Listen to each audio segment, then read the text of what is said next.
નમસ્તે બાળ મિત્રો. આજે આપણે કરીશું ગુલાલ ગુજરાતી પાઠ્યપુસ્તક 4 પાઠ 13 સોનેરી હંસના પ્રશ્નોના ઉત્તર એક્સરસાઇઝ. ચાલો કરીએ. 1. પ્રશ્નોના ઉત્તર લખો. પ્રશ્ન 1. હંસના પીંછા કેવા હતા? તો અહીં જવાબ આવશે.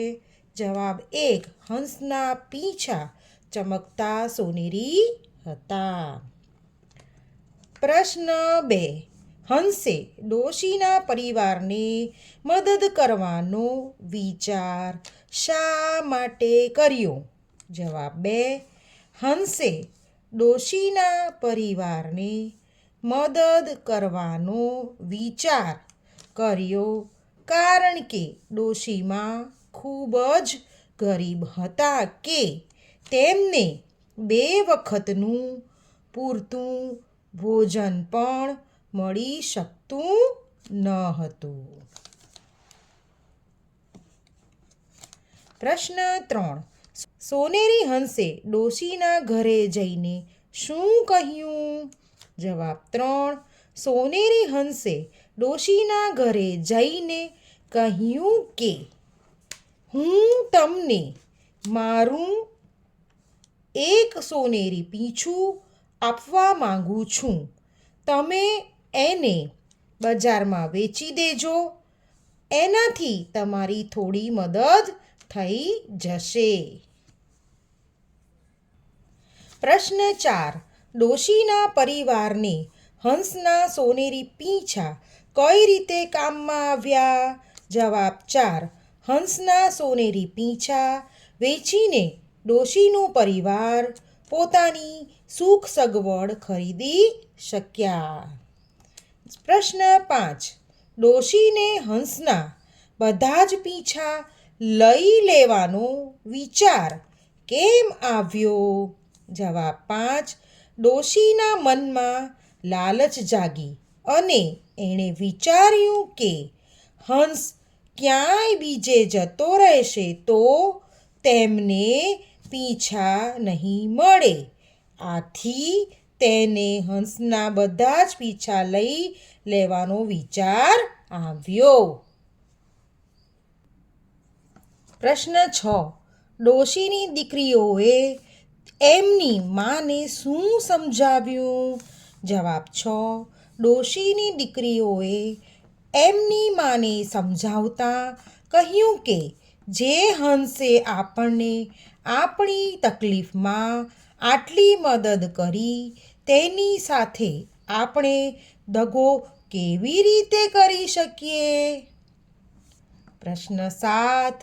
પીડાથી દુઃખી હંસે ડોશીને શું કહ્યું? જવાબ 7. પીડાથી દુઃખી હંસે ડોશીને કહ્યું કે હે દુષ્ટ ડોશી, મારી મદદના બદલે તું મને મારવા માંગે છે. હું તને મારા પીંછા નહીં આપું. છળ કપટથી છીનવી લીધેલા પીંછા હવે સાધારણ પીંછા છે. પ્રશ્ન 8. આ પાઠથી આપણને શું બોધ મળે છે? જવાબ 8. આ પાઠથી આપણને બોધ મળે છે કે અતિ લાલચને કારણે ક્યારેય કોઈનું ભલું થતું નથી. ભલાઈનો બદલો જો બુરાઈથી આપો તો નુકસાન જ થાય છે. તો અથવા આપણે ટૂંકમાં એવું બી લખી શકીએ, અતિ લોભ તે પાપનું મૂળ છે. 2. કોણ બોલે છે તે લખો. 1. ઓ વહાલા હંસ, તું મારે ઘેર શા માટે આવ્યો છે? તો આ કોણ બોલે છે? ડોશીમાં. 2. મારા પાડોશીની તકલીફમાં મદદ કરવી મારો ધર્મ છે. કોણ બોલે છે આ? હંસ. 3. જે હંસે આપણને તકલીફમાં મદદ કરી તેની સાથે આપણે દગો કઈ રીતે કરી શકીએ? તો આ કોણ બોલે છે? દીકરીઓ, ડોશીની દીકરીઓ. 4 હે દુષ્ટ દોષી તે આ શું કર્યું? કોણ બોલે છે? હંસ. નેક્સ્ટ એક્સરસાઇઝ વાત શબ્દની. નીચેના માટલામાંથી સમાન અર્થવાળા શબ્દોની જોડી બનાવો. એક્ઝામ્પલ એક આપેલું છે ઉદાહરણ. તો સમાન અર્થવાળા મતલબ સમાનાર્થી શબ્દ સિનોનિમ્સ. તો ગરીબનું સમાનાર્થી થાય નિર્ધન. તો ચાલો શબ્દો વાંચી લઈએ.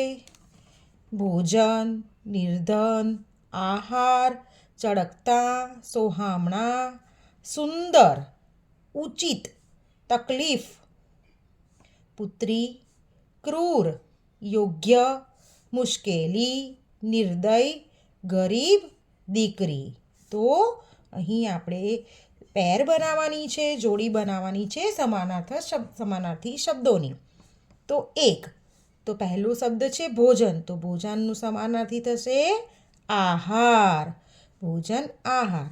2 નિર્ધન. તો નિર્ધનનો સમાનાર્થી શબ્દ થશે ગરીબ. આહાર આવી ગયું. ચળકતા. તો બાળકો અહીં ચળકતાનો કોઈ એક શબ્દ ખૂટે છે. ચળકતાનો સમાનાર્થી શબ્દ અહીં નથી આપેલો, પણ આપણે લખી શકીએ. ચળકતા મતલબ ઝગમગતા. બરાબર, આપણે લખી શકીએ છીએ. 4 ઉચિત. ઉચિત એટલે યોગ્ય. 5 તકલીફ. તકલીફ એટલે મુશ્કેલી. 6 પુત્રી.